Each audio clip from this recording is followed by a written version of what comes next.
We just got all 4 iPhone 15 models in the studio, so let's take a look at all the main changes. But first, a quick word from Spigen, our sponsor. Spigen's new range of cases for the new iPhone 15 Pros gives you the edge in protection, style, and convenience. Check out Spigen by using the link below as well as later in the video. And now, back to the video, let's take a look at what's changed in terms of the boxes first. So compared to the 14s, the 15s have a different wallpaper which actually matches the color of the phone. So if you have a green phone, this is how the box would look like. Same goes for the Pro models. The wallpaper matches the color of the phone, and we do get a different wallpaper compared to the standard 15s. When it comes to the unboxing experience, it's basically the same as before, the only difference being the braided USB-C cable now. And just holding both the 15 Pro and the old 14 Pro in my hands, I gotta say, the 15 Pro feels awesome. Like, it's hard to compare. It feels so much more comfortable because of the rounded edges, and I love the titanium finish.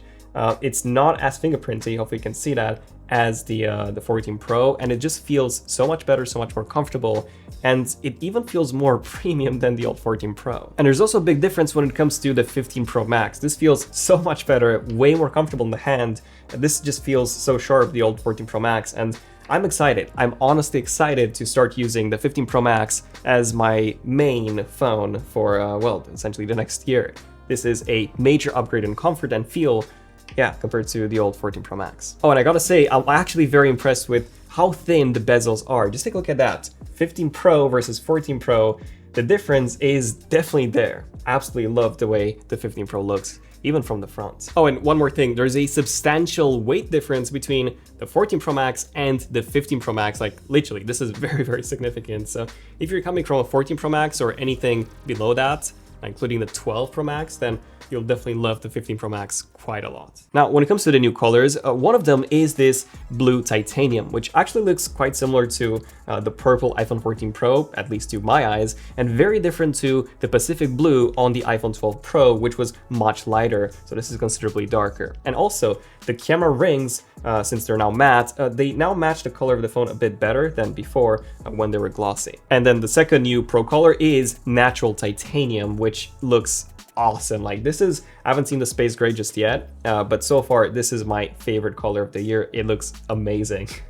And the fact that it's all matte on both the sides and the back, I just love that. Oh, and if you're looking for a cool new wallpaper for your beautiful device, check out our new app, Wallpapers. You can download it for free on both iOS and Android. And to celebrate our launch, we're giving away an iPhone 15 and an iPhone 15 Pro. Here's how you can enter. Now, in terms of the standard models, we get some more pastel colors. This is the green, which I think looks quite nice. But my favorite one is by far the new matte black iPhone 15, which has both matte black sides and a frosted glass matte black back now. This is how it compares against the space gray iPhone 14 Pro.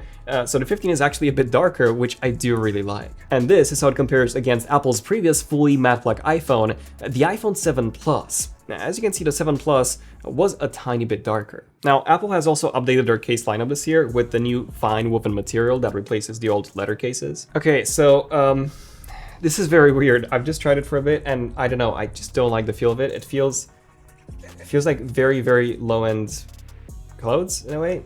I don't know. Really, really, really feeling. I'm honestly not a fan. Now, the buttons are still made out of metal, which is nice, but the side is actually made out of silicone, whereas the back is, of course, made out of this fine woven material. So you get different materials rather than this continuous design that we had on leather cases. And like I said, this material just feels really, really weird. And I'm generally not a fan. Oh, and by the way, I've just noticed that if you scratch it, you can easily scratch it permanently. So that's not great. Durability is just not great on this case. Oh, and speaking of iPhone cases, Spigen's iPhone 15 Pro case lineup offers style and protection while featuring their MagFit design for MagSafe. The Ultra Hybrid MagFit is made to last with DuraClear tech, ensuring that it doesn't yellow over time like other cases do. Their new Ultra Hybrid MagFit S also offers a kickstand, useful for hands-free viewing. And their new Ultra Hybrid colors look great too. I absolutely love this Stealthy Frost Black. The Mag Armor MagFit has an updated chevron design, which emphasizes a more modern approach of subtle contrast, which changes its look based on the angle that the light hits it from, which I especially love on their navy blue. The popular Teardown 01 design now returns, showing your phone's internals, and a new white edition arrives in late September. Plus, each MagFit has been enhanced to be stronger than before, so your MagSafe accessories work even better. Check out Spigen by using the links below.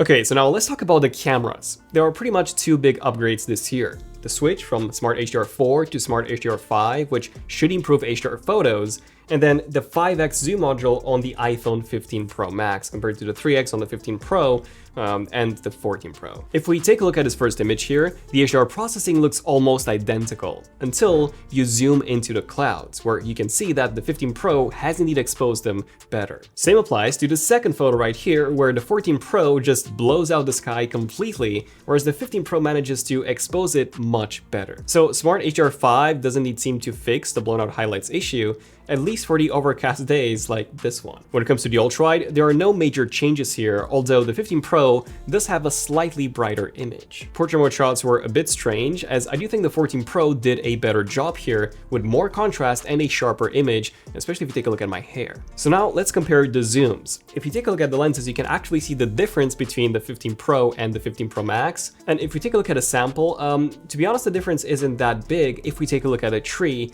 they look almost the same, especially zoomed out. Now, when you zoom in, you can see that the 15 Pro Max manages to show this sign much clearer than the 15 Pro, but yeah, I wouldn't really say that the difference, at least at 5x, is that much between the two. Now, if we go up to 10x and compare the 15 Pro Max to the S23 Ultra, the S23 Ultra is better. It's got a cleaner image, it looks higher resolution, and that makes sense as the S23 Ultra does have a 10x optical zoom lens compared to the 5x on the 15 Pro Max. And if we zoom all the way to 25x, which is the highest on the 15 Pro Max, the S23 Ultra is significantly sharper and more detailed at the same zoom level. Of course, on the S23 Ultra, you can zoom in even further up to 100x. So yeah, pretty much like I expected, the 15 Pro Max has a decent zoom, but still it cannot compete with the S23 Ultra. Now, in terms of the low light performance, since the 15 Pros have the same sensor as the 14 Pros, there isn't really much difference. In fact, in the second shot, the 15 Pro Max was worse than the 14 Pro Max if you take a look at this plant right here. Now, the 15 Pros do have a new lens coating that reduces reflections, and it does seem to work really well, but other than that, the improvements just aren't that big. Now, we will be doing a detailed camera comparison against different devices, so do stay tuned for that. Okay, now another big change is the change from the traditional mute switch that we've had ever since the first iPhone to the brand new action button. So the way the action button works is that if you press it once, it just shows you what the action button will do when you hold it. So you always have to hold it to enable that function. And by default, it just switches between silent and ring mode. And then if you go into settings and then action button, you get this really, really nice menu, and you can customize what the hold gesture does. And for example, for the camera, you can switch between taking a photo or even a video, so that it automatically takes you to taking a video. So if we set it to the camera, now if you hold it, it will launch the camera. If you press it once, it will take a photo. You also have the option for the flash, for the voice memos, for the magnifier, and even for a Siri shortcut in case you want to customize it to do basically anything, accessibilities. And then if you want to keep it as, I don't know, an inactive button, whoever would even do that, you also have that option. I mean, in my case, I'm definitely going to use it to launch the camera. Hello, Connor. But really, one of the biggest changes for most people is the switch from Lightning to USB Type-C. So if I simply plug in a USB Type-C cable, you can see that it charges both the 15 Pro, and the same applies to the regular iPhone 15. Now, what's really cool about the iPhone 15 Pro models this year is that thanks to the Apple A17 Pro chip, they'll be able to play AAA console quality games like Assassin's Creed Mirage, Resident Evil 4, Resident Evil Village, and Death Stranding. But none of these are actually out just yet, they'll be coming later in the year. So in conclusion, based on my literally first impressions of the iPhones, I'm quite happy with the iPhone 15 line. Like, there are a lot of improvements that I've made, especially on the standard iPhone 15s. I love the frosted glass back, the matte finish looks awesome. And the 15 Pros look awesome as well. I love the new colors.